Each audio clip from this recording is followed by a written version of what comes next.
The ATRIUM project is making data, tools and services easier to use for humanities researchers. We are creating 20 workflows that address relevant topics. In this video, we will give you a tour of a particularly exciting digital methodology that makes it possible to annotate historical maps collaboratively. You will be guided through the core steps we suggest you follow to annotate a historical map. We have chosen the example of Rigas Velestinli's Charter of Greece. Maria will show you how to enrich it with place references and structured metadata based on the workflow she and her team have developed. Like all ATRIUM workflows, you can find it in the SSH Open Marketplace.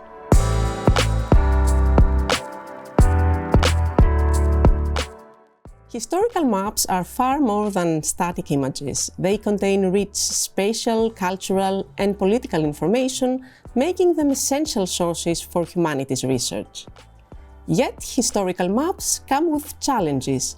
They lack modern geographic precision, place names may be outdated or ambiguous, and biases are often embedded in the map itself.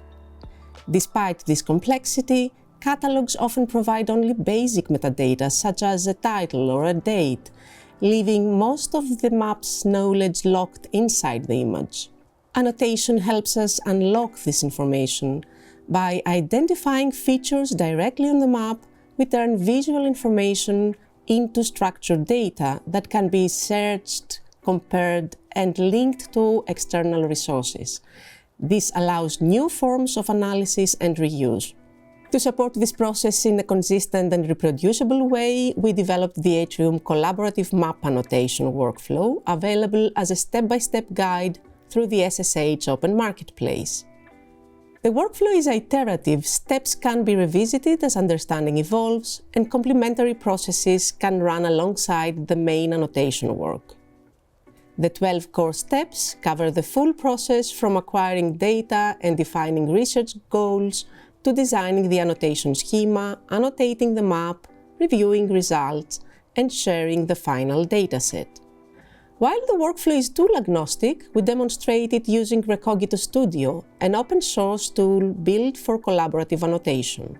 So let's see how the workflow works in practice. For our demonstrator, we used The Heart of Greece by Rigas Velestinlis, a late 18th century map filled with thousands of place names, symbols, and comments.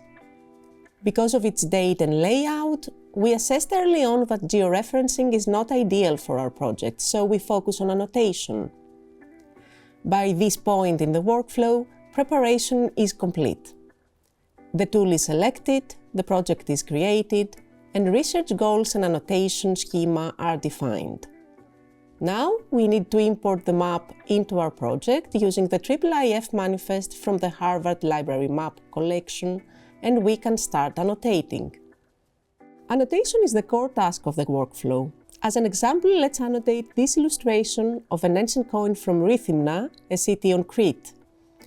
We select the feature and create an annotation. In the annotation body, we add a short description, for example this one. Next, we add tags such as coin and bronze to support classification and retrieval. We may then enrich the annotation with links to external resources, for example, the Greek coinage online catalog. And finally, we can even add visual references by linking to images of the coin type from the National Library of France, for example. These annotation elements transform a small map detail into a rich, connected data point. We can now move from descriptive annotation to semantic geo-annotation by linking the place name to a gazetteer entry. Earlier in the setup stage, we enabled the GeoTagger plugin and selected our gazetteers. Now we search for Rethymna, and Recogito Studio suggests possible matches. Selecting change allows us to explore alternatives and view their locations. We review the candidates and choose the correct entry, in this case the Pleiades record for Rethymna, and this links the map location to a stable global authority record, allowing the data to be reliably geolocated, linked, and reused.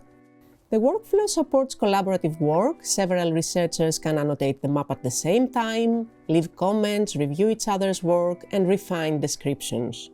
Once the annotations are reviewed and finalized, the data is ready for export. Depending on our needs, we can choose formats such as CSV, JSON, or even a IIIF manifest with embedded annotations.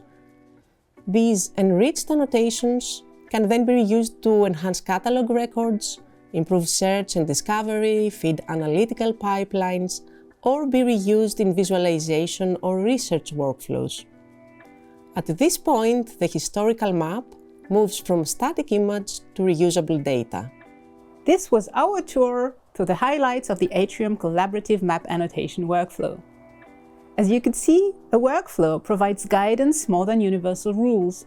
It can be adapted, expanded, fine-tuned for further heritage materials and research questions.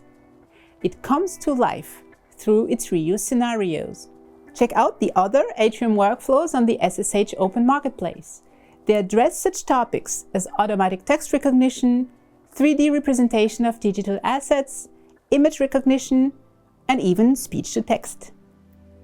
Find the one that best aligns with your own research questions and materials, or design it yourself.